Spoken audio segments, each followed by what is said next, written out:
Hello everyone, welcome to this week's Quant seminar. We have two talks today. Our first speaker is Ibrahim Yazici from Istanbul Technical University in Turkey.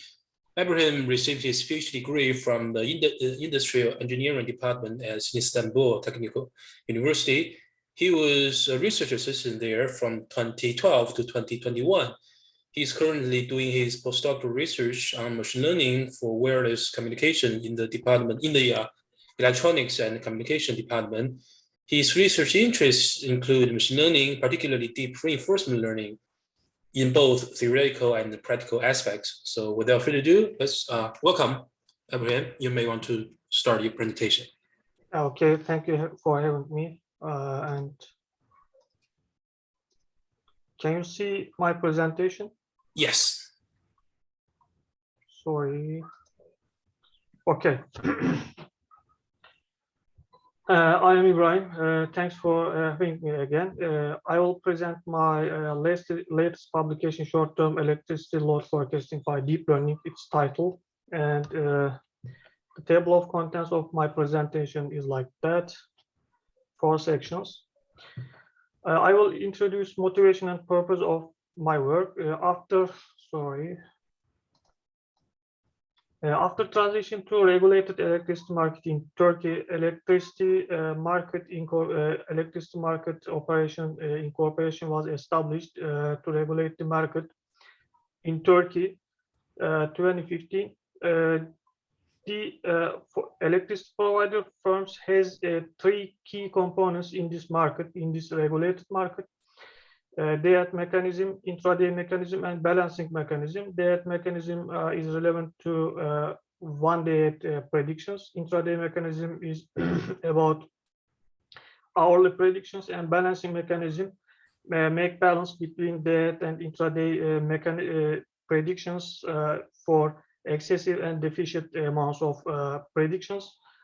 With these mechanisms, short-term load forecasting has become prominent since the error margins has reduced, as previously was not a big problem for the market, because the previous predictions by the provider firms were based on weekly predictions, but in the regulated market, the predictions are being performed by depending on hourly or daily basis. So these mechanisms has gained importance, and accuracy in predictions has landmark importance recently, and intelligent method assisted predictions gained importance in this field in turn. Deep neural networks supersede the conventional machine learning and statistical methods for time series predictions due to some reasons. These reasons are big data regime search and recent advance in deep neural networks in algorithmic levels, and recent advance in hardware solutions such as GPU, TPU, and MPP introduction. GPU denote graphical processing unit, TPU tensor processing unit, and MPP massively parallel processing units. Sorry. Hence, artificial intelligence methods, deep learning methods in particular, have many application fields due to these driving factors, these driving forces. The motivation behind this study stems from emergence of accuracy in short-term load forecasting. STLF denotes short-term load forecasting, which are the major concerns for the providers in the newly regulated market.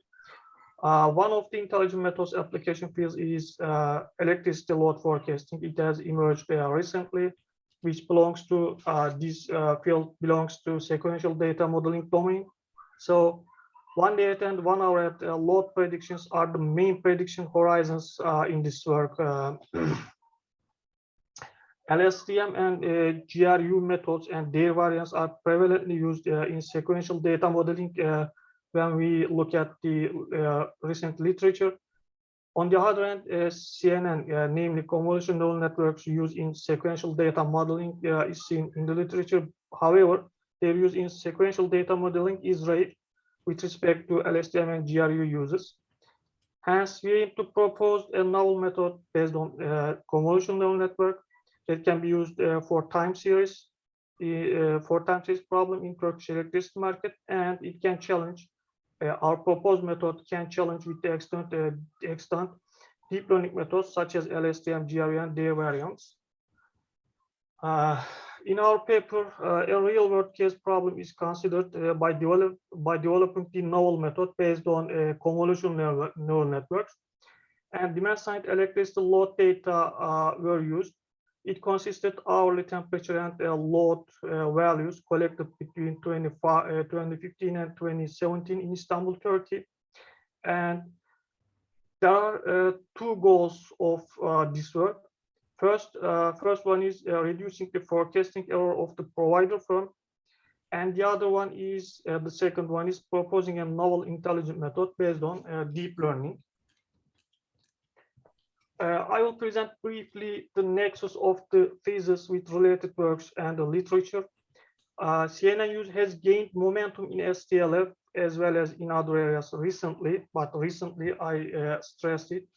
However, extant literature doesn't contain VPN. VPN denotes video pixel network. VPN-based CNN deployment is not available in the literature. VPN method was proposed by Google DeepMind for prediction of next frame in videos. So we adapted these VPN mechanisms into time series method, and we brought a novelty in the literature for time series. So we aim to deploy this novel method by some modifications in its gating mechanisms for STLF task in this study. Some distinctive sides of this work in relation to the extant literature are as follows. This is the first study which deployed video pixel network on time series domain for one-dimensional data, and it provides an end-to-end learning manner example, unlike a hybridized method, because it doesn't contain any hybridization with any other machine learning or deep learning method. So by keeping this genuine and providing an intuitive method for STLF deployments, this study provides a stepping stone for researchers in STLF area. They can extend our model in algorithmic level, and also we provided an off-the-shelf method for practitioners, because it doesn't require any domain knowledge in prior. So it is off-the-shelf method for practitioners. I will present methodology and applications in brief in this section. We presented in this section data collection, data pre-processing stages, which include feature identification and providing, and periodicity and seasonality identification in our time series. And I will also present how we framed our data set into our time series data set into a supervised data set. First of all, we obtained our data set in a tabular form with our load and temperature values. These are the features for our time series data set. And for stability of neural networks and fast convergence of our machine learning and deep learning methods, we employed zero mean normalization for our input and output sets according to equation 1. And we performed visual examinations for our time series data set. They are seen in figure 1 and 2. Figure 1 showcases whole time series. So we can conclude that there is no trend, there is no seasonal, yearly trend in our data set, because the time series data set has constant mean across the years. And also we can see that daily patterns within a week is available in our time series data, because each day of the week exhibits different characteristic of load consumption. So we included this information into our modeling. And also we draw a partial autocorrelation function this seen in figure 3. Partial autocorrelation gives us value at time t. What is the look back of value at time t? This means how many time lag is how many time lag affects the value at time t. For example, we are at time t is equal to 169. So our value at time t is affected by previous 168 time lag. Our time series data resolution is hourly resolution, so it is 1 week. So our value is affected by previous 1 week's values with hourly resolution. This PACP visual says this one. And for example, we framed our data set, our time series data set into a supervised data set. In this manner, we showcase output and input time series. For example, if you want to predict load value at time t, denoted by output LT, we use previous 1 week's day dummy values, and temperature values and L values. We denote in the input set day dummy, and it has 7 columns, and each day is represented by IJ. J means in these columns, in D columns, the day of the week. For example, Monday is denoted by 1, and Sunday is denoted by 7, and temperature value is denoted by T, and load value, previous 1 week load values are denoted by L. And one step prediction is made by this input set and this output scalar. When we go to background of the methods used, we give details of used deep learning methods. They are LSTM, GRU, and their variants, and the proposed method, the CNN method, which they are in the central theme of this work. We used LSTM and GRU. GRU and LSTM are some kind of RNN neural network.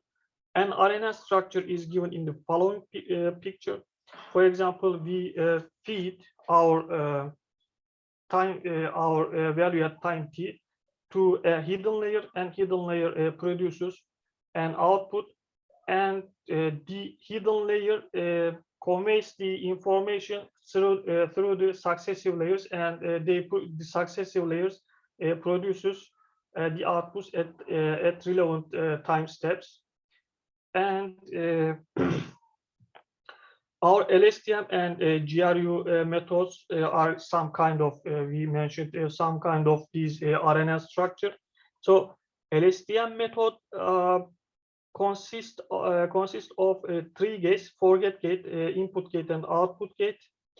Forget gate performs which information will be forgotten, and input gate which information will be stored for context for successive consecutive layers, and output gate which information will be output in the after one LSTM cell.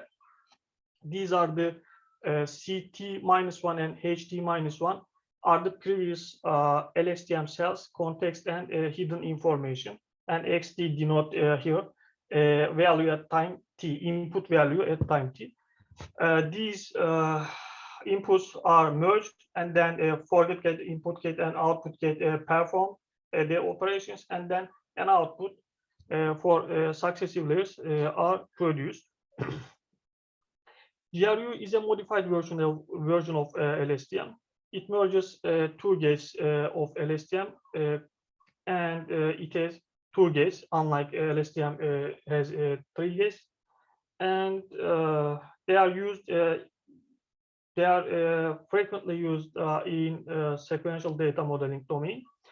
And we use stacked LSTM and encoder decoder LSTM and GRU, stacked GRU and encoder decoder GRU in our models as deep learning models. In figure 6, stacked LSTM is seen. Vertically and horizontally, LSTM cells are stacked on top of each other or consecutively in horizontal axis. And in the encoder decoder LSTM, 2 blocks of stacked LSTM are available. In the encoder set, the inputs are encoded, and in the mid there is an encoder state. After these encoded values in encoder state, the hidden information here is fed to decoder set, and decoder set of LSTM produces Y hat here. I didn't give the stack GRU and encoder decoder GRU here for the brevity of the presentation, because if you replace LSTM cells in these figures, we will get stack GRU and stack LSTM structures used in our work. Ibrahim, I have a question. Yeah. Figure 7, how is that different from sequence to sequence? They also use LSTM and encoder and then decoder, sequence to sequence, the same idea. I think they are sequence to sequence, but they are somehow different, because sequence to sequence, this is not machine translation. You know, for example, they did not perform machine translation like from English to French. In here, we make some representation like auto-encoder. We compress our time series data in encoder, and then we frame our time series into decoder, because we make some spatial reducing in a decoder state. I see. Yeah, this not because, for example, in encoder state, our time series length is 168, and our decoder state's length is, I think, 24. Okay, thanks. We compress the encoders. We compress our time series data set in the encoder state in the mid, and then we frame the encoded state further with this decoder part. It's not fully sequence to sequence, but there are some kind of sequence to sequence structure. Thank you. Is it okay? Yeah, good. Okay. We used CNN video pixel network based 1D CNN. Convolution operation is given in the following equation. For example, you give some time series data set which have a correlation between each time series point. So you use some kernel with a fixed length, and then you slide over your kernel over the whole time series data or sequential data. Then you get some information. You extract some information with these correlations. Convolution operation performs these kind of extracting features. So we used CNN for pattern extractor in our time series data by filtering our time series. And in the literature, there is causal and dilated causal convolution operations frequently encountered. A causality in time series mean, or in general, a causality mean a value at time t is not affected beyond the values beyond the values time t. So this is the causality in time series. The value is not affected by future time values. It is only affected by previous time values. And dilated causal convolution means you you stride over some dilations in your convolutions. It is seen in figure 9. a dilated causal convolution structure. At the second level, our dilation is 1 and kernel is 2. And our at the third level, our dilation is 2, and sorry, it's the previous one. And when dilation is 4, it is at the second layer.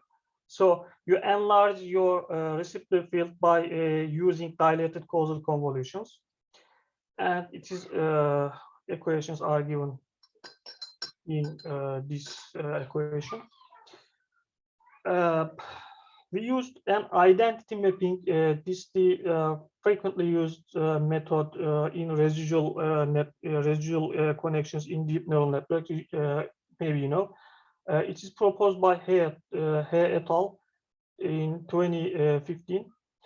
For example, if you stack your deep, if you go deeper into neural networks, you stack your neural networks at the end of each neural network, each layer. So this stacking will cause degradation of gradients, because if you go into deeper in deep neural networks, you will use some information, some input information in your neural network. So also it will cause degradation of your gradients. To address this problem, He et al. Proposed an identity mapping as showcased in figure 10. We used this residual connection in our modeling. Our proposed model contains two main ingredients proposed in Kalbrenner et al. 2016. This is the Google DeepMind's video pixel network paper. Residual multiplicative block and multiplicative unit. These ingredients were originally developed for video processing, and we adopted these mechanisms for our time series method by modifying these gating mechanisms. Hence, we proposed a novel method. This is my thesis central theme, and also the paper's central theme. And multiplicative unit equations are given in the following.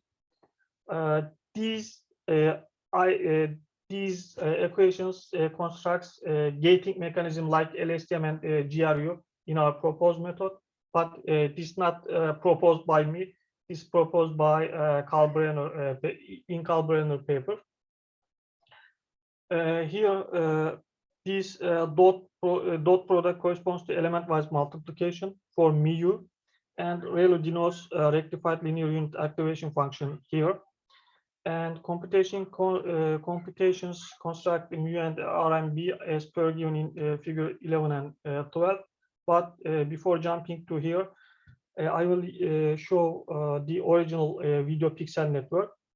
For example, they feed their video frames in sequential order to convolutional encoders, and then the output of the convolutional encoder in VPN are fed into convolutional LSTMs in the encoder neural network, and then these outputs by convolutional LSTM are fed into a decoder neural network, and then this decoder neural network uses some score distribution, as I know, by softmax probability prediction, and then next frame is predicted like inside in that manner. We use the idea of sequential frame feeding into residual multiplicative blocks in encoders of original VPNs in order to extract temporal relations in our time series data, because there are some correlations in time points values in our time series. We also constructed a matrix for our input set, as we mentioned earlier, how we framed our time series data into a supervised learning data set. And we did employ encoder stages of this VPN in a different manner for only time dimension, because we had no width, height, and color like as in video data. So we proposed a method for one-dimensional data here by emulating a video pixel network structure. And our gating mechanisms are seen in figure 11. And these gating mechanisms constructs one MIU multiplicative unit, and these MIUs are used in RMB residual multiplicative block. Let me explain it. For example, we feed our input to our RMB, and channel halving is performed by one-by-one convolution here, and then channel is halved, and then our output here is fed into one MIU and then another MIU, and then channel doubling is performed by one-by-one convolution, and then identity mapping with input and these output is performed at the end of the RMB. And our architecture of the proposed method is seen in figure 13. We employed our time series data in exogenous manner because we gave our load and temperature values in exogenous manner to extract global information in advance before RMB feeding. So we fed our load data separately from temperature and hour value. Our value is hourly basis. One day, for example, temperature value at time t, or at hour 1, hour 2, hour 3, or hour 24 is encoded to temperature, and then we fed our temperature value, load value here, and then after extracted global information in advance here, we concatenated our extracted values with day dummies. For example, each day of the week has different day dummies. We concatenated our output values before after global feature extraction. Here we concatenated our values, and then we fed our whole value to into first RMB, and then second RMB, and then one MIU. Then we performed max pooling and then flattened our data, and then we employed dropout and two consecutive fully connected layer, and then we get Y-hat prediction at the end of our structure. We used MAP and MSE metrics in our studies. Mean absolute MAP stands for mean absolute percentage error, and MSE stands for mean squared error. As a loss function, we used mean squared error that penalizes the errors quadratically, and we compared our methods with MAP metrics. We run each of the methods 10 times to get an ensemble result for all results, because our neural networks and other machine learning methods randomly initializes their parameters. So to alleviate the effects of random initialization of parameters of the methods, we made an ensembling of the results. In addition, we presented statistical tests for the ensemble results. By doing this, we aim to spot whether the result of the best performing method significantly better than the rest of the methods or not. We performed two rounds of comparisons. First of all, we compared our stack GRE, stack LSTM with some traditional conventional machine learning methods. This is the first round of comparisons. It may be seen as like baseline method comparison with stacked GRE and stacked LSTM. For table 1 shows 1 hour at results for the first round of comparisons. Stacked GRE and stacked LSTM methods are compared against light GBM, light gradient boosting, extreme gradient boosting, gradient boosting regression, support vector regression, random forest, and extreme learning machines, and they are compared with monthly What are error. these numbers, Ibrahim? What are these numbers? Because it's forecasting. I'm missing the point. Like, what was the training data set? You didn't tell us. Okay, our For how long, and so on, and then how long you're predicting? So you're predicting ahead. You said that it's a short term, right? So it's a short term. I do 2 tasks of predictions: 1 hour at predictions and 1 day at predictions. So this is one hour prediction. Yeah, this 1 hour predictions. And the numbers are what? Numbers are monthly 1 hour at results. Monthly, but okay. I made what did you say? 0.94. What is that? Is that an error? Is that what is that? For example, January GRU. You said this number, right? Yeah, this is the monthly average 1 hour at prediction error. So it's the error. Yeah, this is the error. MAP. I mentioned here. I used mean square error as a loss function in deep learning methods, and I compared my methods with MAPE metric. Here. Got it. This number, for example, 0.94 stands for monthly average 1 hour at prediction error in MAPE metric. Okay, but what did you use for training? For training, it's an LSTM, whatever, all this. So you need some previous data. So are you using the previous hour to predict the next hour and so on, or the few previous hours? I didn't get it. You mean how do you make predictions out of nothing? Out of you need some training. Yeah. To get so.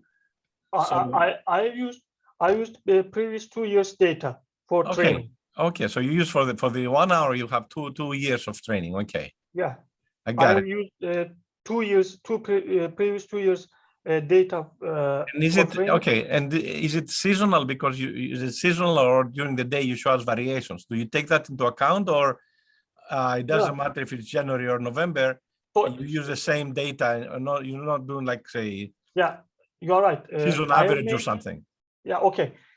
My data set contains hourly resolution values. For example, okay, I obtained values with hourly resolution, and I made, for example, I tested my algorithms, my methods with 1 year data. Testing data set contained 1 year data, and I made, for example, 365 multiplied by 24, which what is that?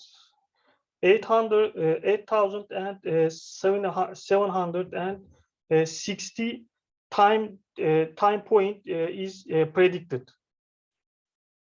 But I presented these values in monthly averages. Right.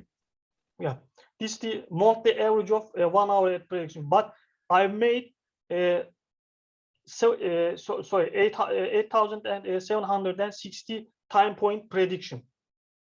Is it clear? Or yeah, no, it's clear. But I'm asking if you did like a season average. For example, January is in winter, so you use your historical data only during the cold months, and then so instead of averaging all months, because in Turkey it's very hot in the summer, and so on. So there are big differences. So did you use seasonality?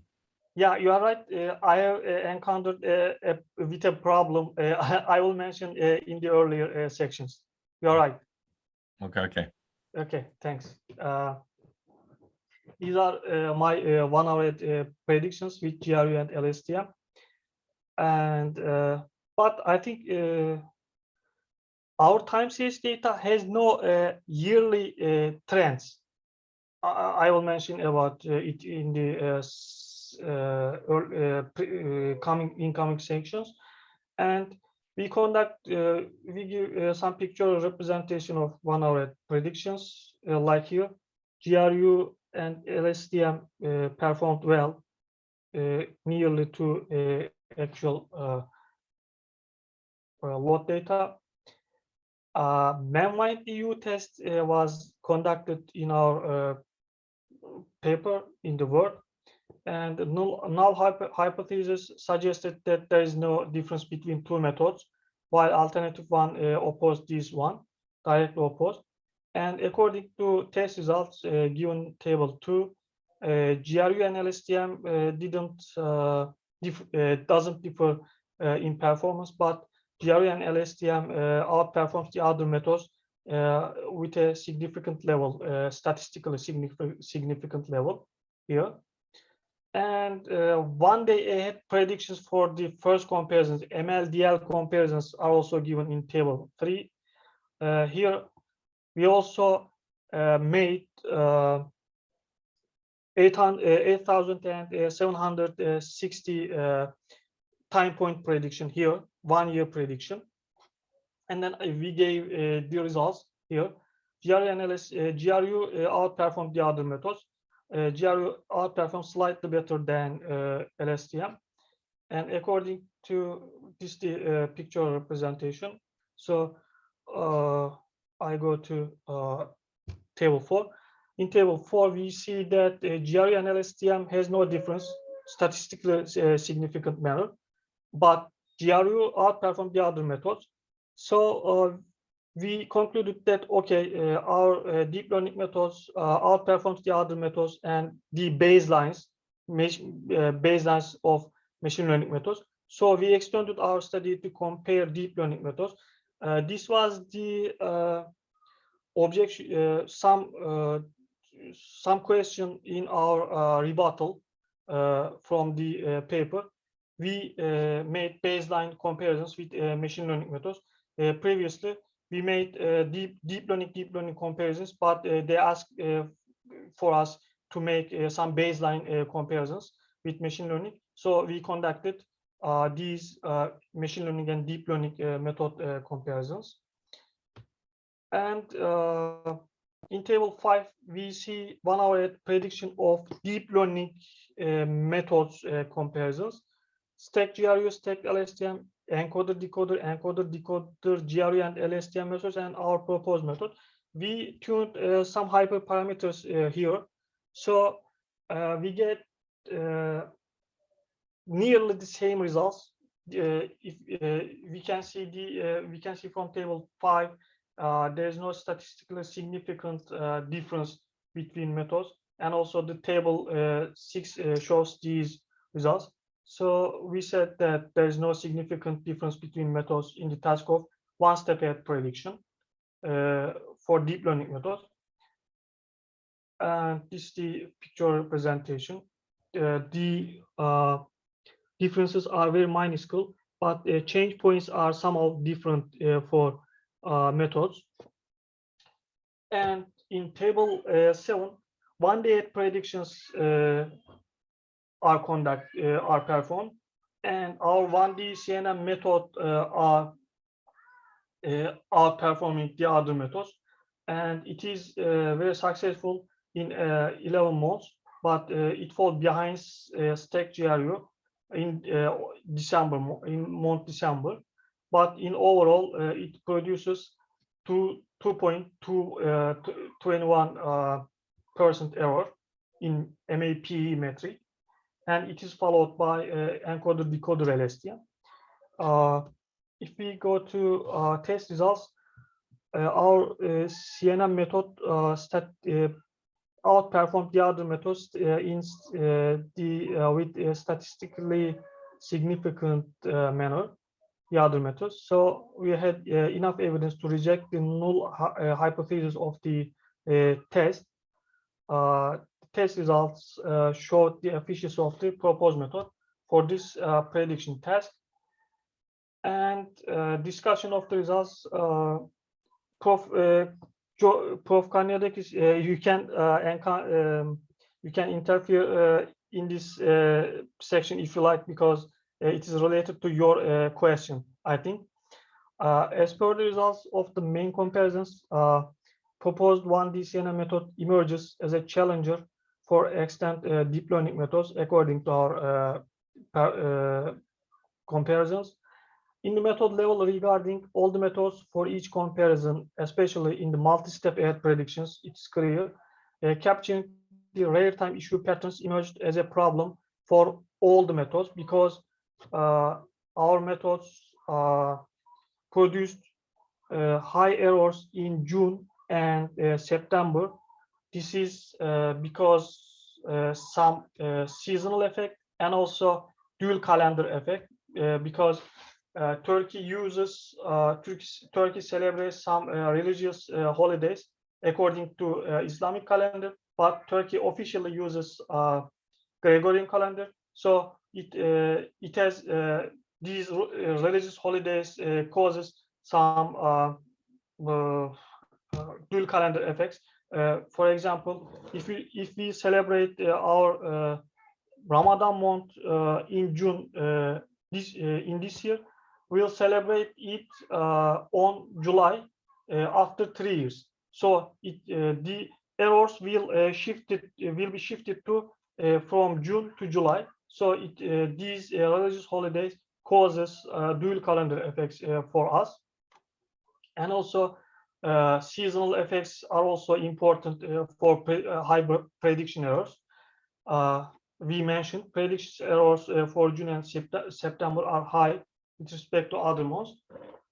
Coincidence. This is about coincidence of some days of June with Ramadan month may have synergistically affected the load consumption pattern on June with temperature effect, because summer season is also hot. Seasons are also hot in Istanbul and in Turkey. Another noteworthy high errors are available for July, August, and September. July and August errors may be relatively low with respect to the errors for September, seen here. July and August, it's okay. But these errors may be primarily caused by combined effects of high temperature and humidity. Humidity increases the prediction errors, but we had no humidity data obtained from the provider form. But if we included the humidity, we would have got better results at the end of our predictions. We believe that because humidity and temperature has nearly full correlation, and our methods will adapt for capturing the correlations between features. In the summer seasons, the combined effects lead to extensive air conditioner use. So summer seasons load consumption pattern shift. The load consumption characteristic in summer seasons changed and diverged from the regular pattern. The models, according to our inference at the end of the model deployment, the models didn't spot these changes and divergences easily. I think lack of humidity data affected our prediction errors in summer seasons. Another landmark issue in the prediction errors is the September errors we mentioned. This is caused by two holidays coincidence on this month. As I know, in 2017, at the end of August, there was a national holiday concatenated by a religious holiday with 10 days. So it affected our predictions on these autumn season prediction. So it is noteworthy high error. This appears as the second rare time issue caused by our dual calendar effects combined with national holiday. In the prediction tasks, CNN's feature extraction ability contributed our performance. Local connectivity by parameter sharing of CNNs and correlation capturing with kernels, it is supported by using dilations, boosted our performance in time series forecasting. Hence, we exploited these natures of CNN in modeling our time series data and predictions. If you go to conclusions, this study has, I think, versatile contributions for both researchers and decision makers. We provided an end-to-end deep learning method that doesn't require any domain knowledge because it makes automatic feature extraction. Our methods make automatic feature extraction. We proposed an end-to-end deep learning method for a real-world case problem. The results of the study presented a new method for the field of time series prediction by modifying a video pixel network for CNN.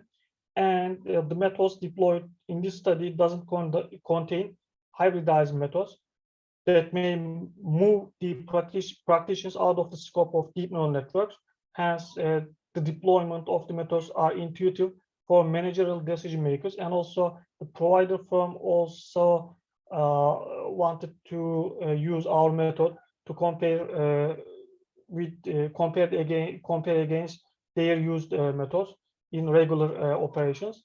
Furthermore, elaborately designed application stages in the paper provide insights and guide into the practitioners in this field. Some method level and organizational takeaways are as follows.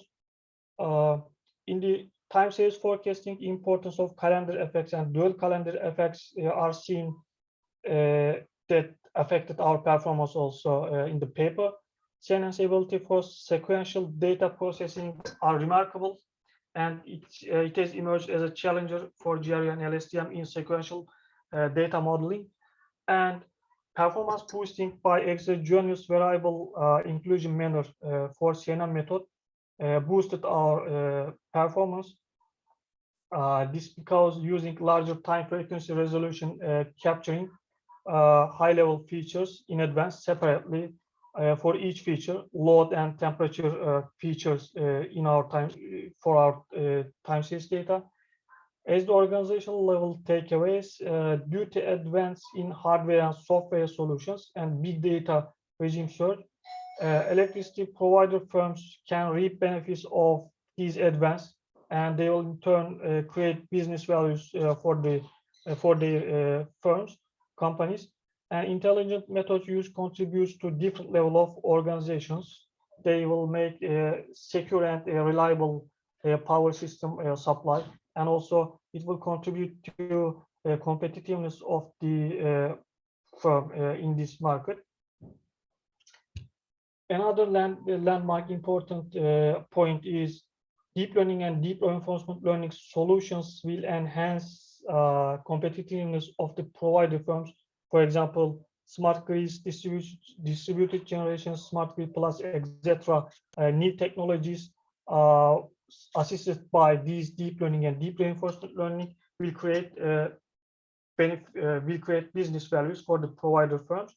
These deep learning and deep reinforcement learning must be taken into consideration for further studies, for further deployments. Provided off-the-shelf method can be readily used by decision makers and also by the researchers. Some of the future directions may be as following. Different regions of Turkey, the real case data of different regions of Turkey can be used to compare against our method, and other machine learning methods can be included for the comparisons, for further comparisons. Gaussian process regression, but I pointed out Gaussian process regression, but Gaussian process regression will take considerable amount of time when with respect to deep learning methods, because it is very time consuming algorithm. but Kalman filtering, particle filtering, or Markov chain Monte Carlo methods can be used for comparisons, and also different forecasting horizons can be used with proper input settings with the proposed method for further studies. This is my publication in the journal, published in March 2022, as I know. Thank you for listening to me.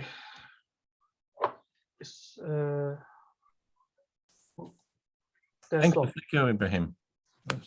It's really interesting. Yeah, thanks. Do we have any questions for our speaker? Yeah. From the audience? If there's any question, I can answer.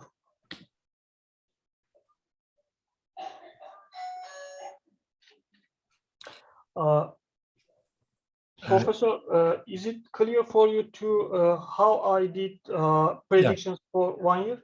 Yeah. Because we had the project with we still have a project with the Department of Energy. But we are forecasting the solar output, the electricity from a solar panel, the 2 different solar panels, and we use LSTM. We actually have a paper. We use LSTM, and then we replace LSTM with DeepONet, which is our own network. Yeah, I have seen. Yeah, so it's not so expensive. So we outperform. But CNN, the way you have it, is similar to an LSTM, to DeepONet actually. So sometimes we do comparisons for that. So that's. But I was wondering, for real predictions in practice, for weather, for example, the Met Office in England, which they have good models, they usually do forecasting using a cocktail of models, a mixture of models, not just one model. So in other words, if you try to tell them use GRUs or use your 1D CNN with sequence to sequence or whatever, they will not take it because they want to count for uncertainty. So they average basically all the models, and that's how they make forecasting. Is in real business, in practice, is that what they do, or they just have one model that somebody supply them and they use it? Do you know? Maybe they probably use Kalman filtering or something. Yeah, as I know, for example, for Turkey in Istanbul, the provider firm uses ARIMA, autoregressive integrated knowing. This statistical and machine learning methods for or extreme gradient boosting, because when I went to the meeting here with them, they were not informative about LSTM and GRU. I introduced LSTM and GRU to them, as I know. So they use single methods and single statistical or machine learning, traditional machine learning method. And also, I think my paper is old-fashioned, as I know, because there is another work with me. For example, I will use transformer fusion time series method proposed by Google DeepMind, as I know, for time series method, and it also quantifies the uncertainty in their predictions. And the other one is a deep R method proposed by Amazon, as I know, Amazon. And the other one is NBeats proposed by Yoshia Benju, as I know. I know that method. Yeah, that's pretty good. I think Jen may have presented it here. Jen, are you in line? I think you may have presented that method. Yeah. I presented that in the current seminar, I think. Last year. Yeah, I mean the year before the last. Yeah. My current aim is to compare my method with these methods, because hybridized methods, produce good results, but I think the most promising results will be produced by single methods, because deep learning methods are end-to-end learning methods. For example, you have no need for feature extraction manually. It performs automatic feature extraction, So I don't. I am not opposed to using hybridized methods, but getting getting better results with a single method will also will have impact for researchers and also for provider firms, because they provider firms or practitioners have no domain knowledge for deep neural networks or other methods, so they also they only just put their methods on the table and then they use it. They don't know hyperparameter searching or any other extensive operations. So proposing a single method with better results, I am favoring it. Okay. How about in terms of the inputs? You have the temperature. That makes sense. I also use the temperature. I use the temperature, and I use the cloud. What's called irradiance, the cloud coverage, because of course that's a solar panel. But what the T was the temperature, L was what? L was load value. Yeah, load value. The load value. Yeah. Okay. So load means okay. So that makes sense. Yeah. If I had the humidity data, yes, I think I would have got the better results for summer season, because humidity has a full correlation, I think, with temperature in summer season. I see. Yeah, Istanbul, people in Istanbul use extensive air conditioner in summer seasons. Yeah. So it affected my predictions, and also dual calendar effect.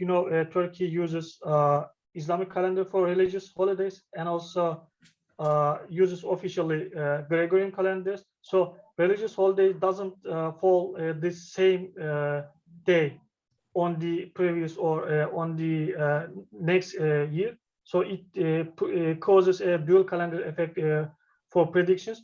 I think Rob Hindman from Monash University proposed a method, TBAS method, for dual calendar effects, but it didn't produce a good results for my time series data. Okay. Yeah. This is my presentation, and thank you for having me and giving me a chance to present my paper here. Thank you, Ibrahim. And I know it's late there. It's 8 o'clock now, so you can your excuse. You can go and continue with your life. My dinner. Okay. Yeah. Okay. Thanks a lot. Thank you. Okay, so we move to our second talk. Our second speaker is Yicheng Wang from Texas A&M University. Yicheng is currently a PhD student in computer science at TAMU, and today he's going to give a talk on his recent research in automatic PIN, which is about neural architecture and automatic hyperparameter optimization for pins. So without further ado, welcome Yicheng. So you may want to share screen and start the presentation. Okay, hello everyone. Thank you, Dongren, and thank you, Professor Karniadakis. Thank you for your invitation. Let me share my screen. So, thank you so much. So I'm from Data Lab at Texas A&M University, supervised by Dr. Xia Hu, and Professor Braganetto is my committee member. Okay, so our group focus on automating and interpretable data mining and machine learning. Yeah. So thank you. And today I'm going to share our recent research work, Auto-PINN, understanding and optimizing physics-informed neural architecture. So you can find our paper uses archive link. Okay, let's get started. So first of all, I'm going to introduce some main idea of our works, and then are some preliminaries, including the benchmarking PDEs we are using, and the search space. Next is the pre-experiments and some observations, and then it's the main part, the Auto-PINN, automated architecture optimization for pins. Yes, and we will discuss the. I will discuss some about our approach. Okay, and then it's the experiments and the results. finally some conclusion and our future work. Yeah, I assume that most of you are familiar with pins and PD, so I will not introduce them too much. So naturally, the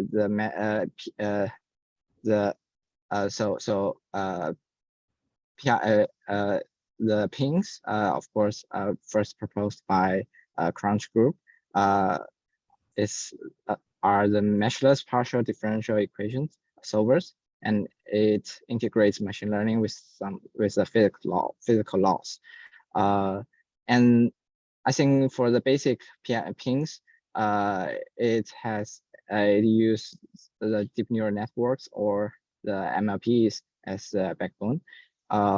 So in fact, the neural architecture configurations influence the performance of the pins a lot. So it have a large impact on the efficiency and also the accuracy of the pin.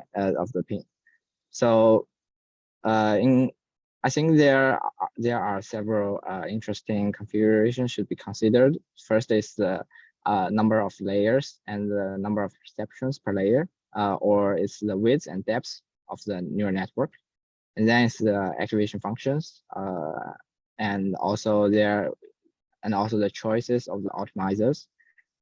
Also, there are some training hyperparameters, the learning rate and the training epochs. So in fact, there are some previous work on discuss some of the sorry, I see yes, that was me. Yeah, that was me. So there are some previous work that discuss some of the configurations. For example, the first PINS paper proposed by the Crunch Group, they have experimental results shows that the increasing width and depth will improve the predictive accuracy. But I think that those experiments are just limited to a single PD problem within a very small search space. And also some studies report that the activation functions, that the sigmoid or swish activation functions are more effective in some cases, but they did not reach a full conclusion about which kind of activation function is preferred for different kinds of PDs. So can we automate the process of architecture and hyperparameter selection to improve the performance of pins? So further investigation is required to understand the relationship between the pin architectures and their performances. So there are some challenges in this problem. So first is the search space. I should say it is not a very small search space, quite large, because we have too many important hyperparameters for training pins, such as the learning rates, the width and depth, and the choice of optimizers. So manually tuning the architecture and hyperparameters is very laborious. So this is the first challenge. And second is the search objective. Since many PDs may have no closed form solutions, that means we do not have the ground truth to get the error value of many PDEs. So we cannot use the L2 error value as our search objective. So we need to find some alternative search objective. And then it's about the search methods. I think there exists a lot of hyperparameter optimization methods, but they usually search in the whole space. So it could be very inefficient, for example, the random search. So and also there are little research on the neural architecture search pipelines for MLPs. That means we cannot directly use some existing method to determine the width and depth to a MLP, the MLP in the pins. Yes. So, okay, so these are our challenges. And for our work, we first conduct a comprehensive set of benchmarking pre-experiments on hyperparameter performance relationships of pings, and we got a lot of useful observations. Now and these observations will help us to reduce the search space with some decoupling of the search space on different hyperparameters. And then we identify a desirable search objective. It's not so hard. It's just the loss function value. And then it's the and then we proposed our Auto-PINN approach. It's the first automated neural architecture and hyperparameter optimization approach for pings. And our experimental results, such as the consistency and good performance of Auto-PINNs. Yes, so this is what we are going to do. Yicheng, sorry, I have a question. Yeah. Regarding the metric, could you go back to the previous slide? Yes. So this search objective, you said loss function value, it is computed based on the training data, or you have new validating data? So based on what kind of data you are computing the loss function value? I mean, let me think. It's based on the it's based on the training data. Yeah. Okay, got it. Thank you. Yeah, thank you. So if you have overfitting, then cannot, that's right, for the testing data, you wouldn't really catch it. Right. So based on our pre-experiment results, I can show some results later, and you can see there's small, almost no overfitting problem. So, but what Sogren is talking about will be like some validation data, just a training data instead of full testing. But anyway, maybe more difficult. Yeah. Oh, I should say that you can see. I will introduce the results later, and you can see the arrow. We also report the error value for some PDs, and those error value are based on the testing or the validation data. And but the loss value is on the training data, and there's a good linear correlation between them. Okay, on a good day. Yeah. Okay. All right. Thanks. Thank you. So then it's about our benchmarking PDs that used in our experiments. So first we did a lot of pre-experiments. So we introduced several useful and commonly used PDEs, for example, the heat equation, wave equation, Burgers equation, and also for our comparison result experiments, we also include another 3 equations, advection equations and reaction equation. So the search space. Next is to discuss the search. I'm going to discuss the search space of our Auto-PINNs. So first is the width and depth. Of course, the width is the number of the perceptions per layer, and the depth is the number of layer. You can see we set a relatively large search space here, and also the activation function. I choose 4 commonly used activation functions for pings: the tinge, sigmoid, ReLU, and switch, and also the optimizer changing point. And also there's another important hyperparameter that is the optimizer changing point. Since we, based on, of course, many results proposed by the previous work, pings can reach their best performance by training with an atom optimizer in the first stage, and then get closer to the minimum, and then we can switch to an LBFGS second order optimizer. So we need to decide the timing of that change. Therefore, we introduce this hyperparameter named the optimizer changing point. So it's a float number C, ranges from 0 to 1, and for example, if C is 0.4 and we have totally 10,000 training epochs, and we use that number of epochs times C, and that means we have 4,000 epoch training with Atom Optimizer, and the next 6,000 training epochs with LBFGS. Actually, this is Lulu. So, what's your stop criteria for LBFGS? Excuse me, I cannot hear you very clearly. What's your stop criteria? So, how do you stop LBFGS? Sorry, how? Yeah, Lulu said, how do you see if the LBFGS converges? And what is the termination condition for LBFGS? Oh, you mean the convergence when I was training with the LBFGS? Yeah. Yes. Oh yeah. We just simply use the lowest loss function. We can reach during the training epochs. Yeah. So you stop it at a certain number of training epochs. Sorry.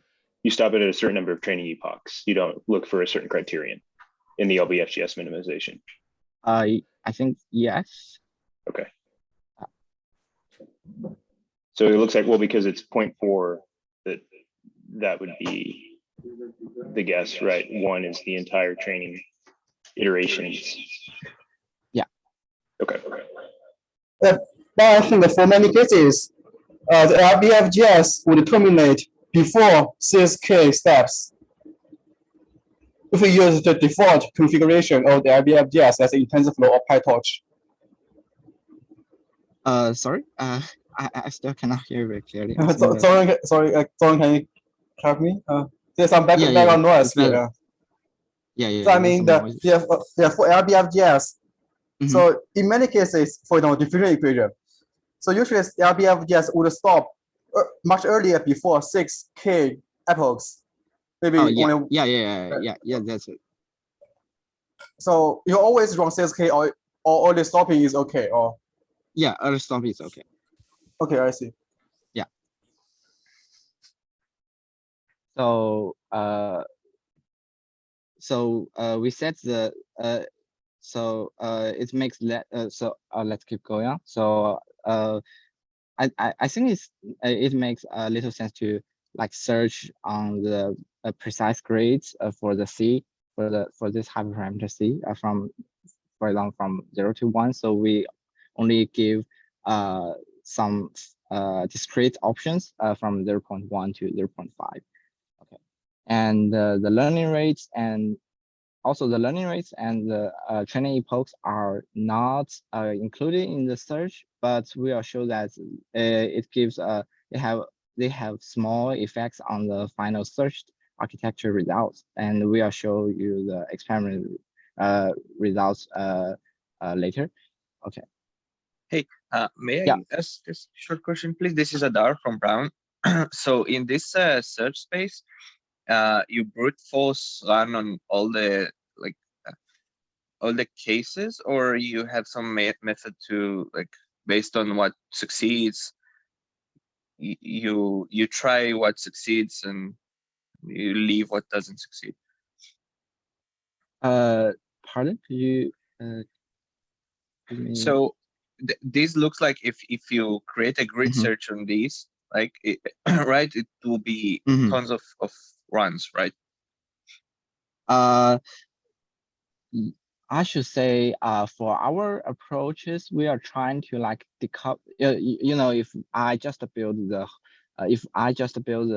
whole search space and search the hyperparameter settings with the grid search, there's extremely large options, and we cannot finish them in a short time. So for our method, we are trying to decoupling these hyperparameters. You can see I think I will give the details later, and you can see how we decouple all of these hyperparameters and to make the search space much smaller than you think. Yeah. Perfect. So basically this method is not greedy. You're just going to show us how you are going to select those best scenarios. Okay. Yeah. Like that. So for now, this search space means the how to say, the largest or I should say all of the options for our configurations. But of course, we will not search each of them one by one. Okay, sure. Thank you. Yeah, thank you. Okay, so let's talk about our pre-experiments and some observations that helps us to decouple all of these hyperparameters. So here so later you will see a set of heat maps shown here to display the L2 error results. So for each row corresponds to a different PD. So you can see here's the name of PD. And each column, you can see, means a different activation function. And the X-tick label of each heat map means represent the different width and depth settings of pins for from small to larger scales. For example, the 32 times 4 means the width is 32 and the depth is 4. So the Y-tick labels here are the optimizer changing points from 0.1 to 0.5. And for each cell in the heat map, the top number in the cell is the smallest L2 error value that the pin actually reached in this training process. And for this direct visual representation, the cell with deeper colors correspond to smaller error values. So deeper color means smaller error. And the pins have the number in the parentheses in each cell is the absolute distance from the smallest actual error value to the error value when the smallest loss function value is reached. So that means, for example, the number is 0.0038 here. So when this is the smallest error value on the validation set we could reach, and the number in the cell in the parentheses means the error value when the smallest training loss function value is reached during the training process. And also and we just report the absolute distance from the smallest error value to the error value when the loss function value is reach the smallest one. Okay. We also report the median, the mean median, and the minimum L2 error across in the map across the heat map, and around the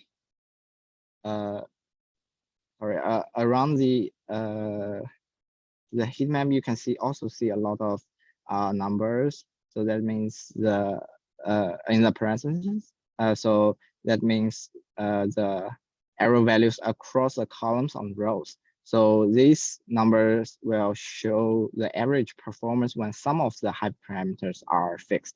For example, for the number for this number, that means the width and depth are fixed, but the optimizer change point got changed. Okay.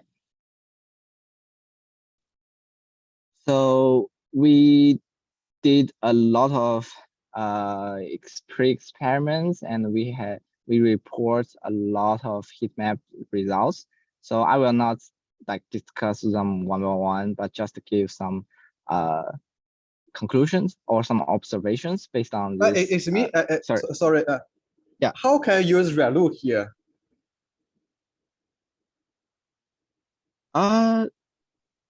Sorry. Because I think in some of the papers they do introduce ReLU in their pins, and also I know for the most of the time ReLU is not the best choice. But I think you cannot take derivatives. It's not a choice. It's not allowed. Oh, really? Yeah, unless you do something like C-PIN or otherwise. it could be a issue. Yeah, I think the results are pretty consistent with what George said. You know, ReLU has Okay. larger arrow than tangent, hyperbolic tangent, right? Okay. Also sigmoid, nobody's used sigmoid. Yes, but I mean, But ReLU, you're not, formally it's not, mathematically it's not correct. oh, okay. Sorry, I do not have too much background here, so yeah, I think that's. I think the I should- purpose, if I can jump in here, I think, like I said, this is a work in progress. I mean, I understand that ReLU doesn't have a derivative at 0, but we are trying to see, you know, what happens if we actually apply TensorFlow, you know, and use these nonlinearities. Of course, you didn't get a good result. Okay, Yeah. so we were trying to, you know, it's just more like a baseline. Obviously, sigmoid also is not a good nonlinearity. But since these were pre-experiments, But Ulysses, here for the activation function, it's very simple actually to parameterize this like Ameya did here with the adaptive activation functions. If you, and then that takes care of that. So yeah, I know exactly, that. yeah. I mean, other saying that the learning rate is not important, but the activation function is. If you do adaptive activation function, you eliminate some of this agony, because like Lulu, he's asking lots of questions because he tried to do this study 4 years ago, right, Lulu? We never published the paper, although we. Yes, exactly. Yeah. Yeah, but it was more like greedy method and Bayesian optimization of the parameters. So, but maybe we can let Yicheng continue and see what he gets. Okay, thank you so much. Yeah, I think for me, sorry, since most of my background I come from the computer science, so I do not have too much knowledge in this part. So, but thanks again for your corrections. Yeah, thank you so much. And okay, and so we can just get some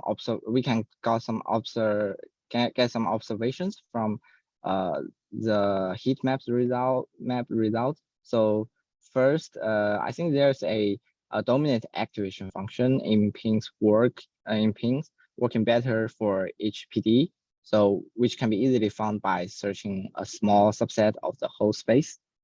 And the second observation is under the dominant activation function we just found. The larger change point performs better than or comparably to smaller values. And the third one is the wider and deeper pins are better rule does not always apply to all PDs.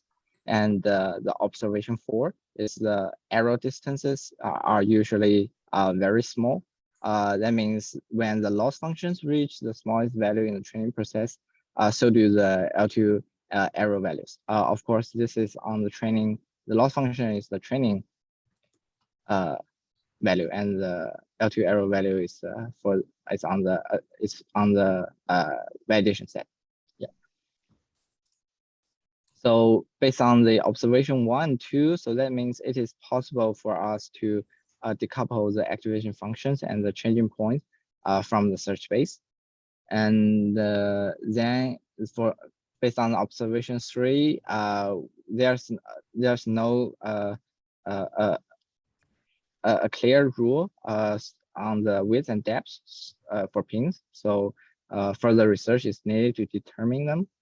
And for observation 4, that means overfitting is not a big problem for pins, and the error value as a minimum loss function value is close to the minimum error that a pin can actually reach. However, this is still a local summary because we just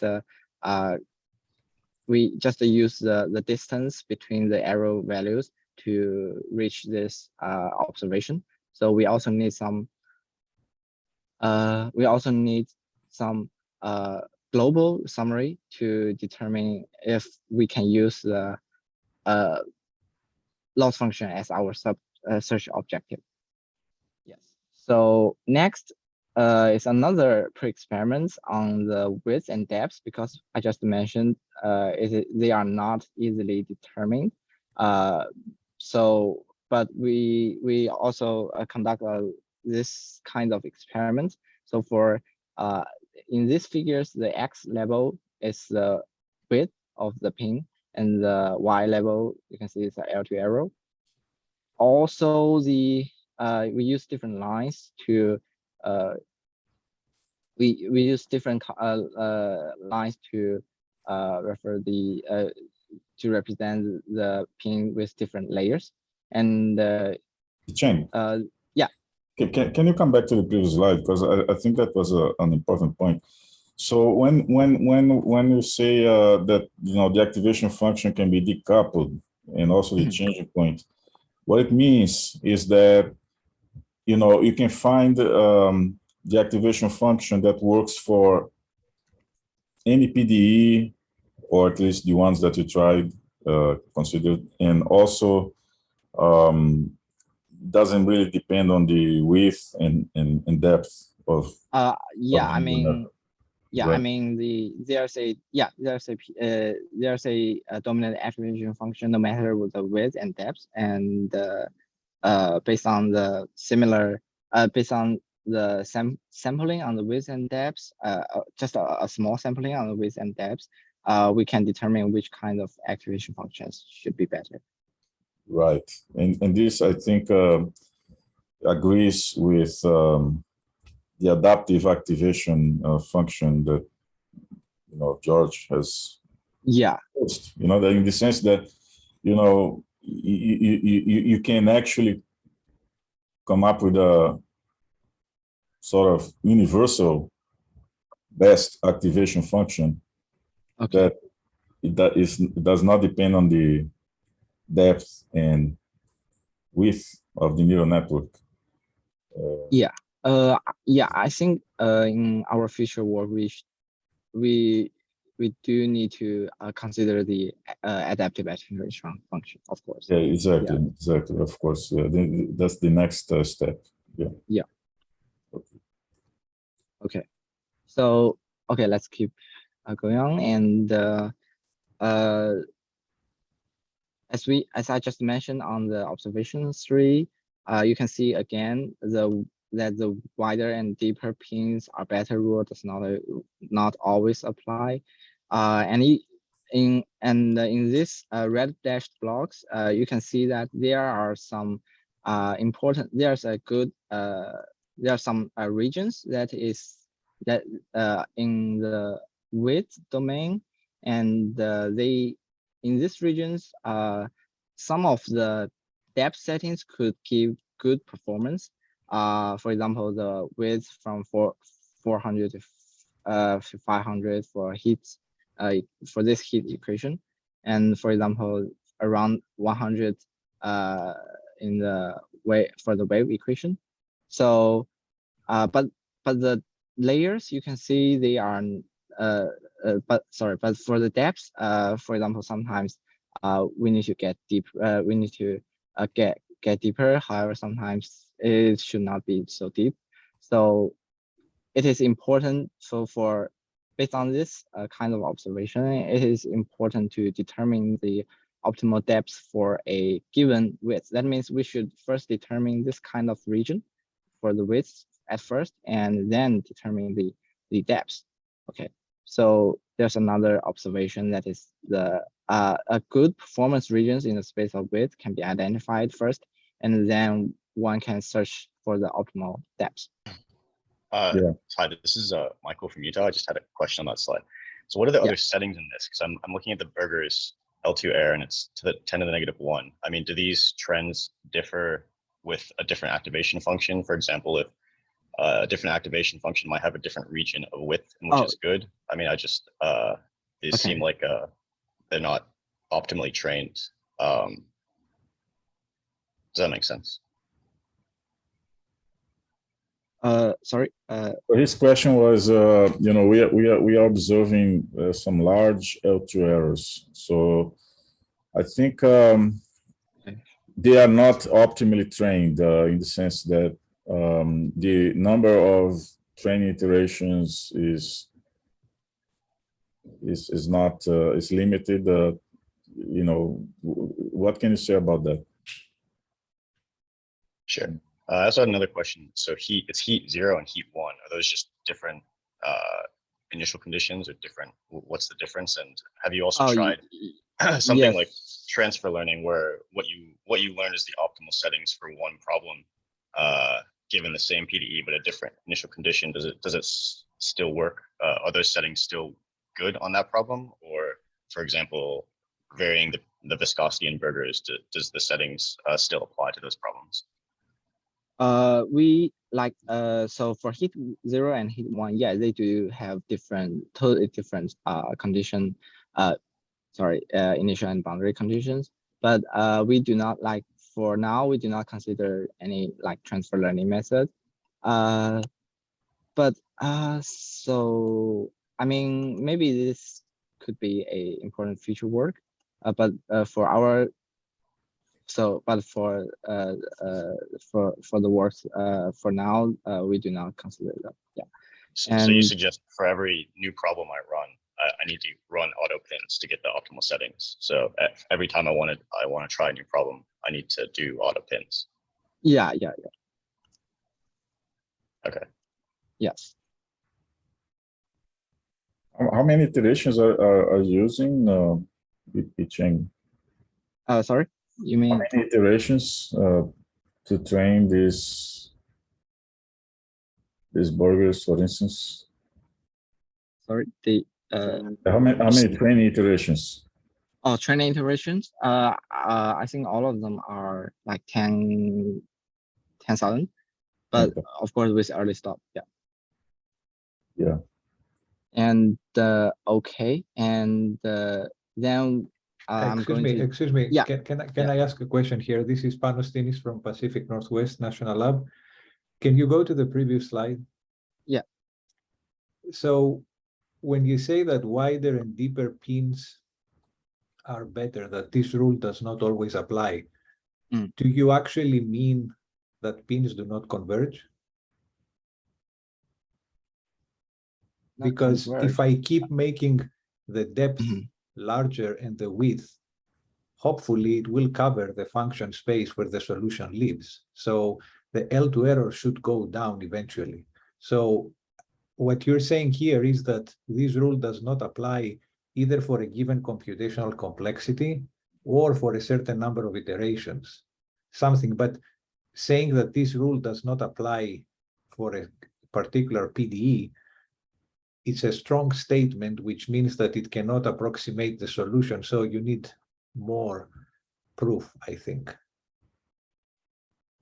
So your question is for a deeper or a wider... What I'm saying is that if we take this observation 3 as a fact, it means that there are certain PDEs that you cannot use pins for, no matter how large the neural network is. And I'm saying that in order to say this, I'm not saying that pins will converge for everything, but I'm saying if you say that they do not converge, basically, with this observation 3, I would like to see more proof, because for the wave equation and for burgers, assuming that you have some viscosity there, I do expect that eventually they will converge, meaning that if I use a neural network which is deep enough and wide enough, the L2 error must be much smaller than what you have here. Yeah, so if I may jump in, there is two different questions. One is the convergence question of training, and the other is whether you cover the space or you have a dense enough representation. Right, but the observation 3 was actually pointing in the opposite, that no matter how wide or deep a pin is, it's not necessarily better. That's what you have there in quotation marks. And I'm saying that this observation is a very strong one. Yeah. So here we are talking about convergence of training. So if you have an infinite amount of resources, you might still not be able to get it. But here, definitely, we have a limited amount of resources. I mean, we have a fixed budget. Right. So considering this fixed budget, then that's what the statement applies to. Yeah, that's what I said, that this statement needs to be phrased in the sense of a fixed computational complexity or fixed number of iterations, or what you call computational budget, because it cannot be an unconditional statement unless you have some very strong proof that it will converge to the wrong solution eventually.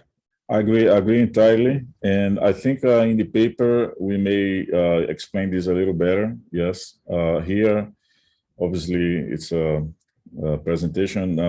We are not writing all of what's in the paper, but I agree. You're absolutely right. This has to be it's a qualified statement. It applies to this particular setting here. Okay, yes. Thank you. Yeah, thank you so much. Yeah, that's a good suggestion. Okay, so next we did another pre-experiment on the loss-error relationship, and note that the observation 4 has informed us the smallest training error values agree with the smallest L2 error values. So each point in these figures you can see represents a pin architecture configuration, and you can see the loss value from the heat. So for each of the point, it comes from the results of the heat map and on different activation functions. So here we report the relationship between the log loss value and the log L2 error value, and the R square value indicates a strong linear relationship between these values in the whole search space. So that means we can get another observation that is there's a strong linear correlation between the smallest log loss values and the corresponding log error values for the pins with different hyperparameter configurations in a PDE problem. So combine the observation 4 and observation 6, we can finally finally determine our alternative search objective. That is, we can simply use the loss function, the training loss function value as our search objective. Yeah. Okay, so next, I'm going to talk about our approach, the Auto-PINN, the automated architecture optimization for pins. So the inputs for this approach is a PDE problem with training and testing with some training and testing data points, including the search space we just defined, and the search objective, as I just mentioned, based on the observation. Observation 3 and observation 6 is the smallest loss. The smallest loss training loss values reached by the pins. And in the first step, based on the observation 2, we can simply set the changing point as a fixed number. For example, in the largest number of the in the options, the 0.5, and this hyperparameter is fixed for the following step 1, step 2 to the step 2.2. And step 1, we can simply search the dominating activation function based on our first observation. I will not discuss too many details of our default settings, but you can check that in our paper. And step 2 is to search the depth and width. At first, we need to search the good performance regions of the width based on our observation 5, and then search the best depth settings. So we decouple these hyperparameters one by one. to reduce the size of our search space. Yes, and next we can search the best changing point for each candidate structure. And for step 4, it's not a main part in our pins, but just to verify the performance of the search architectures. So the output could be a k different pin architectures with small training loss values, which create with small testing errors. Yeah, based on our observation 4. So here we give a simple complexity analysis. So the entire search space, if you do some calculations, you can see there's more than 10,000 possible configurations, but our approach can just finish the search and with at most 261 tries, and to find the architectures, best architectures, which is only 2.59% to the whole search space. Okay, and then we did the experiment to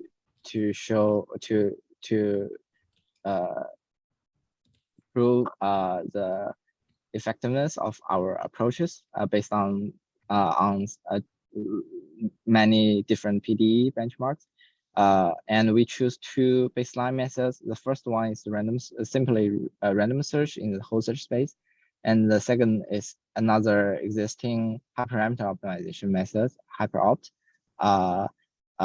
And these 2 methods will search in the search space with 300 trials. So that means they did more trials than our Auto-PINN method. So with you can see some implementation details, and we use the packages. First, of course, is a DeepXD. It's a DeepXD proposed by the Crunch group, and also another hyper optimization tuning package, the Ray.tune. And here we report some comparison results. And so for each subfigure, it shows the range of the median errors of the search architecture in each PDE problem. Here we use a median error value of each search architecture as the figure of merit. So the top and the bottom of each bar shows the median error values of the worst and the best architectures, respectively. So the x-axis of the subfigures are for different data sampling methods, and in most cases, the architectures with the smallest error values, that means the bottom of the bars are found by Auto-PINN measures or exceeds the performance of the baseline methods. So in summary, Auto-PINN is more so that means Auto-PINN is capable of finding the architecture with good performance. And you can see the distance from the bottom to top. In most cases, Auto-PINN is much better than the others. So I think Auto-PINN is more stable. So in summary, Auto-PINN outperforms the baseline methods in both stability and accuracy with even fewer search trials. Okay. And excuse me. Sorry. Yeah. What's your bogus equation? For example, what's the coefficient? Is 0.01 divided by pi or? Yeah. Let me. Sorry. I think I need to check the paper. Or is the same one as in the Madia's paper, or it's different one? I think maybe it's a different one. Let's see.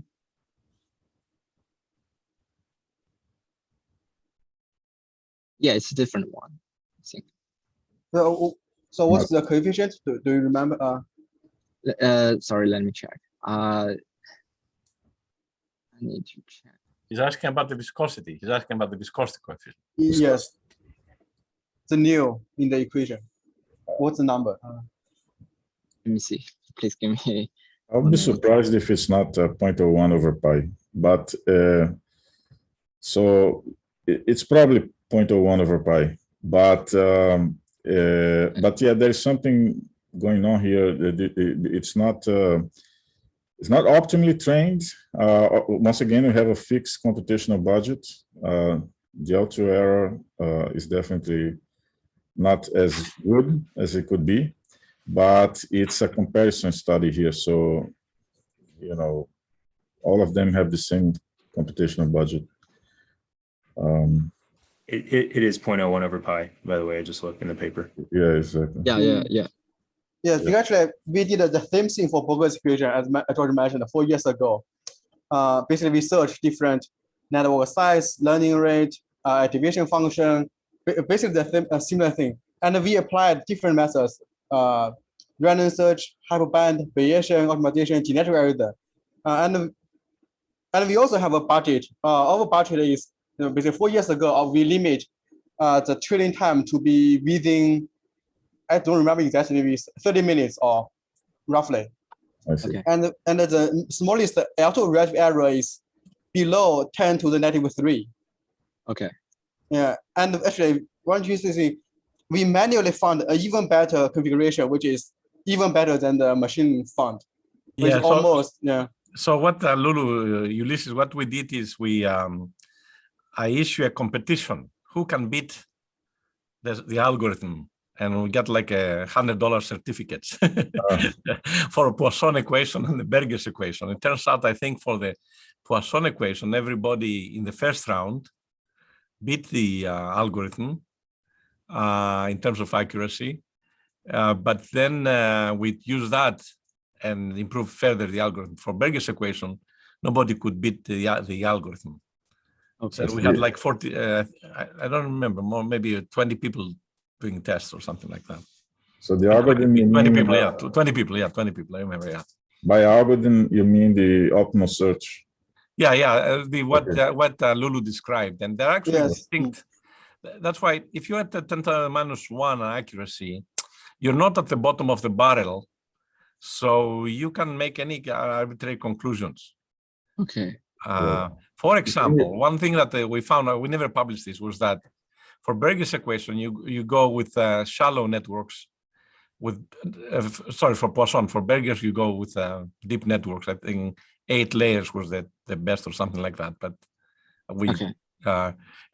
but the problem is if you don't go to the, that's why also Mike from Utah was saying he gets like 10⁻⁻3, and that's where you try to break that. If you're 10⁻⁻1, any random could claim, any random combination could give you different answers. So so the question is, it's a more fundamental question, is like the budget. What do you mean by budget? And then some problems, like I remember Enrui was doing this inverse problem with in solid mechanics, trying to find holes and voids. He had to run 1 million epochs. Right. So you're not going to get that from the 10,000 epochs. We also have to check, exactly. We also have to check the number of the collocation grid, you know, and initial points, etc. So all of these will have an impact on the accuracy, and we definitely need to revisit these results.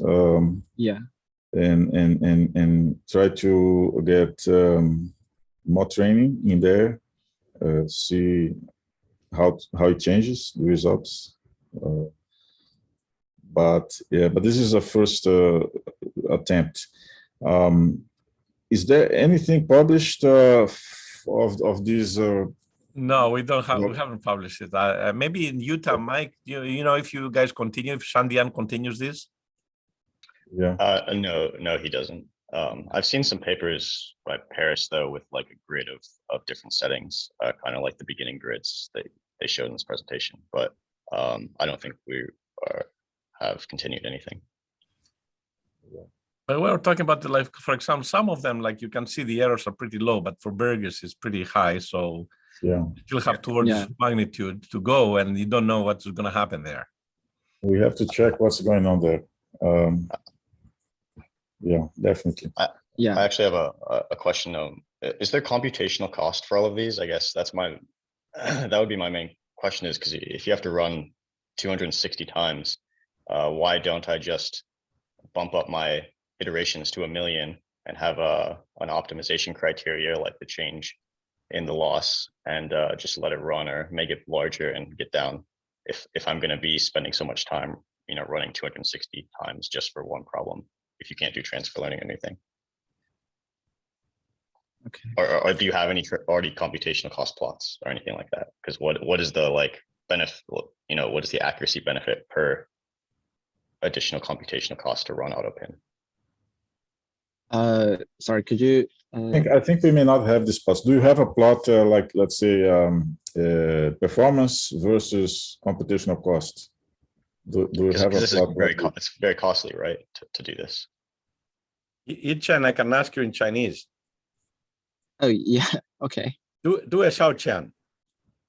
It's so the idea is, if you search more, you should improve your performance. Okay. Do you have this this kind of plot? You mean the budget, or? Yeah.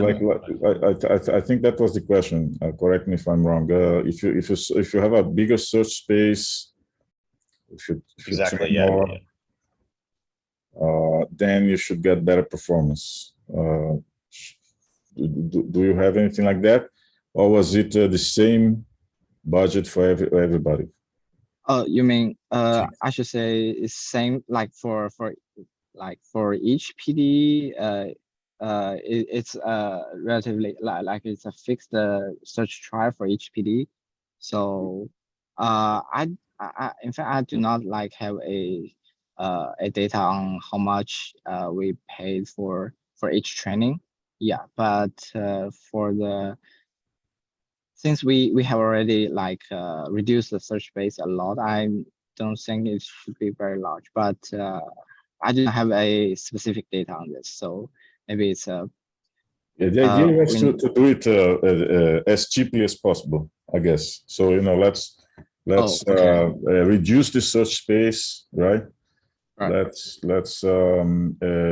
decouple these different parameters, and let's make it as cheap as possible. But, you know, the other direction is, you know, if we increase the complexity of the search, how these results could change, right?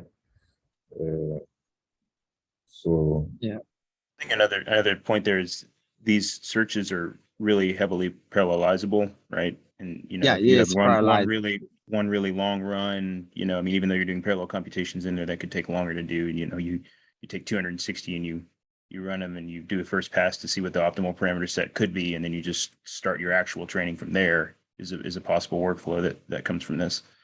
Just kind of in fact, yeah, I just mentioned I used a package, the ray.tune. So in fact, it's a parallelized training. So we can train a lot of tries at the same time. Yeah. It's already parallelized. Okay. Yeah. Okay. Yeah, please go ahead. Sure. Okay. Thank you for all your questions and suggestions. And then we, sorry, as I just mentioned, we do not consider the learning rates and training blocks in our search space, but further experimental results indicate that the Auto-PINN is not very sensitive to these two training hyperparameters.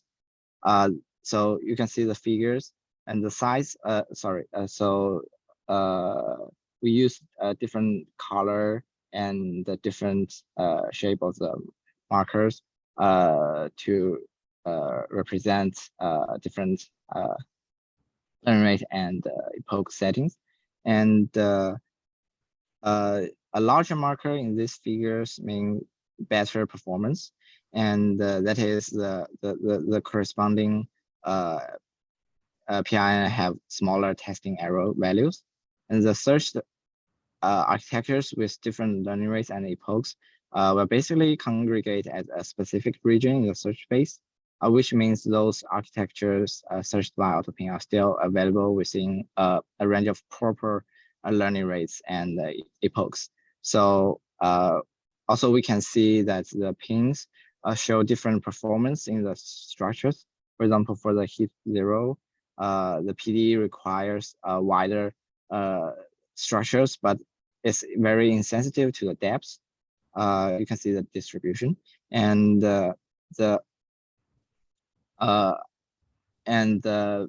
but for wave equation, it does not require a large depth, but for width, it's not very sensitive. So Auto-PINN, I think Auto-PINN is not sensitive to these two training hyperparameters and the search architecture with different learning rates and impose. So that means for a searched for a searched architecture by Auto-PINN, it's good enough to be the, like, how to say, one of the, I think should be one of the best architectures in the whole search space. Yes. And it is very important point for, also a very important point for our future research. It will help us to see the different characteristics of each of different PDEs. Okay. And we also do some other experiments on the data sampling, but we can see there's an interesting thing, that is the different PDE have distinct sensitivity to data sampling strategy. As you can see in the figure, we employed like the random and uniform sampling scheme. So each using two different sampling densities for the collocation, boundary, and initial points. So the results confirm that the structure sampling relationship is distinct for each PDE. That means if we change the sampling strategy, it is not able to use the searched structure again. So we cannot simply copy and paste the search algorithms when the sampling strategy got changed. I know that there are some other data sampling methods on, for example, adaptive based or the residual based data sampling methods. They can reach better accuracy results than the simple random or uniform sampling. So I think this sampling method could be used as an internal setting for our Auto-PINN in the future to achieve better search accuracy. Yicheng, random means Latin hypercube sampling. Is that? Sorry. What does random? What is random? I mean, yeah, it's just a pseudo random data sampling. Okay, so in the spatial time domain. Right, and uniform. Uniform is uniformly sampled with a with a fixed intervals. Okay. Like build search got the data points on the intersection of the grid. This information is on the paper. Yeah. So it's on the paper. Yeah. Okay. Okay. So thank you. And finally, it's a conclusion and some future and the possible future work. And for Auto-PINN, I think this is we propose Auto-PINN the first systematic neural architecture and hyperparameter optimization approach for pins. And the observations we did a lot of pre-experiments and got some useful observations to build a step-by-step decoupling strategy to reduce the search space. And we determined we found that loss values are desirable search objective in this work. And we use the comparison result to determine demonstrate the stability and the effectiveness of Auto-PINN. Even though there are some, maybe there are some not incorrect results for, like, for example, for burger distribution you just mentioned. I think we'll check the results later. Yes, we will redo that experiment. And we have also some other conclusions that, for example, the performance of Auto-PINN is not sensitive to the learning rates and the training epochs, while it depends on the adopted sampling strategy. So in the future, we think we can use more different kind of sophisticated data sampling strategies into our Auto-PINN to achieve better performances.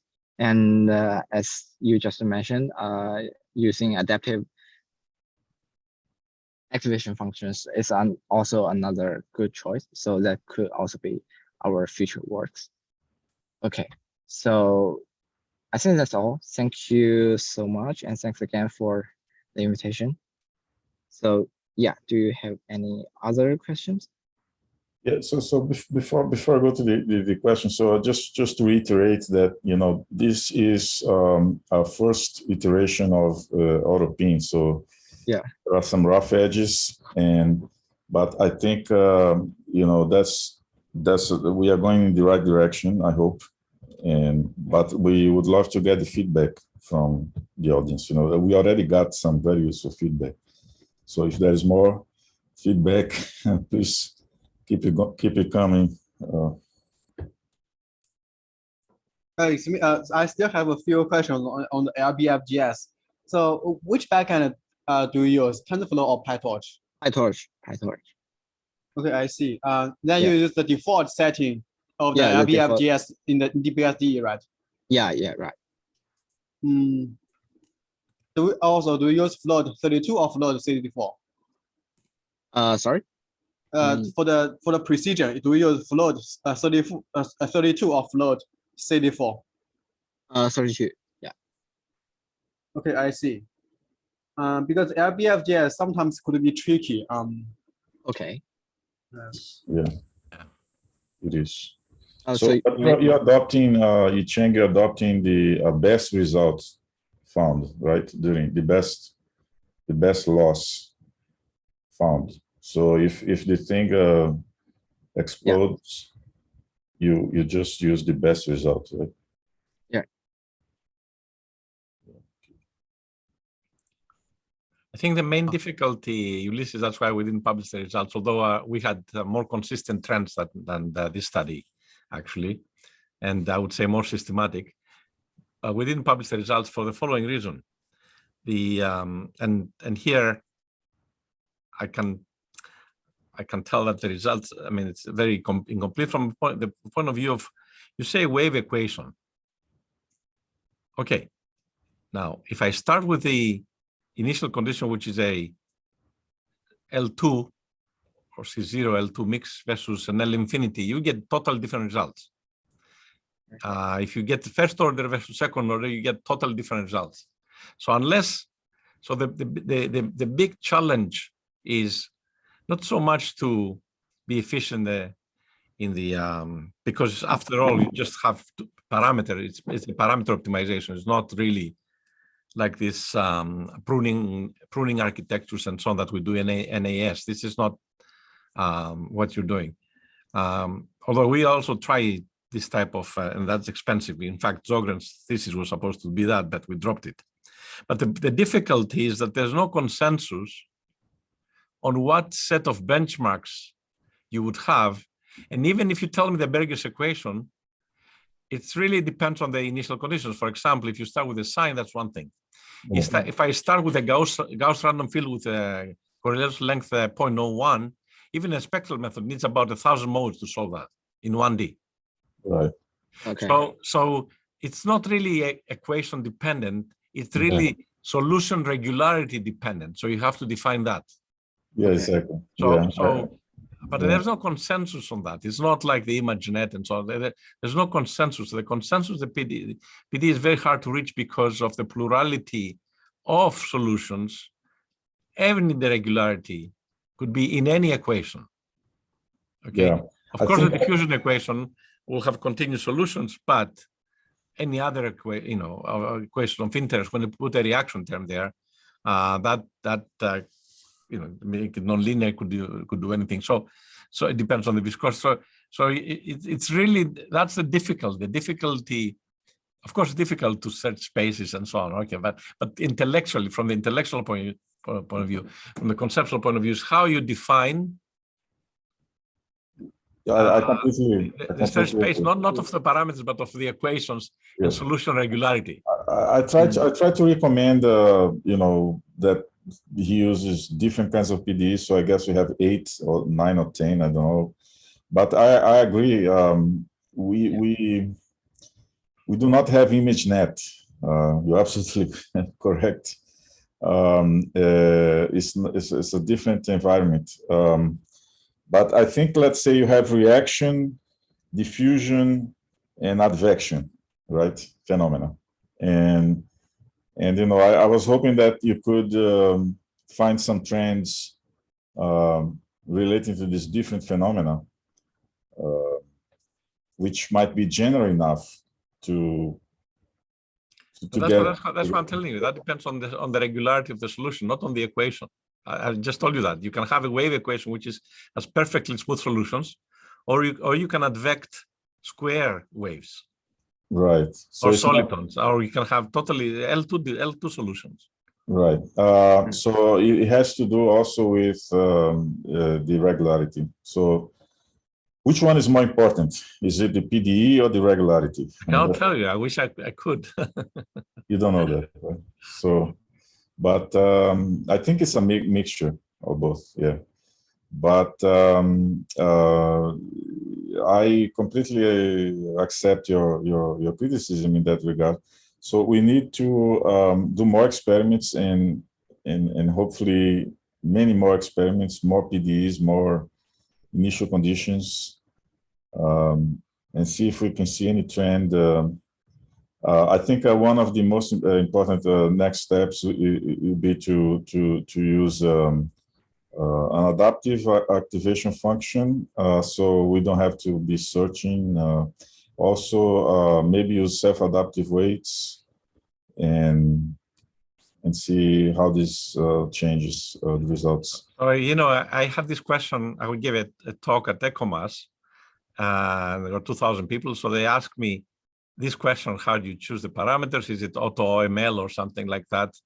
I said a few things that we're trying to do, but then at the end I said, you ask your best postdoc to do it. so Tom Hughes was there on the front row. He said, that's a classic approach. We always do that to finite elements. Yeah, definitely not an easy problem. It shows that it's difficult. That's need good talent. Yeah. But yeah, maybe somebody else who hasn't given a feedback has an advice for Yicheng and Ulysses. Anyone from the audience who haven't given advice yet?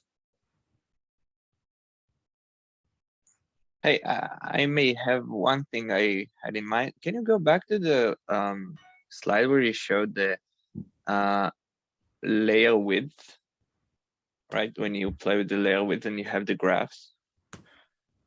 Layer width. You mean a previous one more, I think. Yes, this one. So for me, it seems like when you higher the width, it's not necessarily a trend when you higher it and you get better performance. So I'd consider doing a statistical, I assume for this you fix the seed to get these results. So maybe changing the seed a couple of times and making a couple of statistical experiments and checking the standard deviation for each layer, each width that you're using. And then you would be able to see a trend probably. You mean so you mean if I do how do you say that? Do different, like many times of the training for each data point, or? Yeah, so to produce these images, you can show, like, if you use a lot of statistical experiments, you can actually show that the width and the number of layers has a deterministic contribution slash it helps or it doesn't, right? And here it just fluctuates a lot, and it's hard to understand, like, if it's good or not. Like, you try to put it on the dashed red boxes, but for example, on the third one, it's very hard to decide if it's actually working well when you get more layers and larger width. Oh yeah, I got your point. So you mean if the we keep like increasing the width, maybe it could get make the error much lower than before, right? Yeah. In fact, at first, I did this experiment with even much larger search space. For example, from 0 to like 10, like 1024, I think, if it's correct. So I should say that except for, like, in most cases when the in most cases there will be not the results will not get much better if the search space is larger than like 256. So I just narrow this down to this search space from 0 to from A to 256. Yeah. So but yeah, maybe we can give more experiment results with a like larger width than we reported here. Oh, yeah. I'm sorry, I didn't mean larger width. I'm saying, like, okay, look at the specific width. Okay. And instead of like creating a single run for this specific width and the number of layers, creating a couple of them and computing the standard deviation of the error for these. And if you look, like, there are plots that show the margin, the standard deviation margin, and then you can see an actual trend. We can discuss it later if you. Okay. Thank you. Maybe you can send us an email or sure. Explain. Yeah. Please. Yeah. We really appreciate all feedback. Positive or negative. In fact, the negative is the way to go to actually correct the. I think Zogren can give you a ton of feedback, but he didn't speak because he's the host, so he's trying to be polite. So you can just fire away. Just send us, all your feedback. If we really appreciate any feedback. Okay. Sure. So if you have not sent your feedback, if you have not expressed yourself during this talk, please send us. Zogren, express yourself in an email. Yeah, we can chat. We can chat later. Yeah, we really appreciate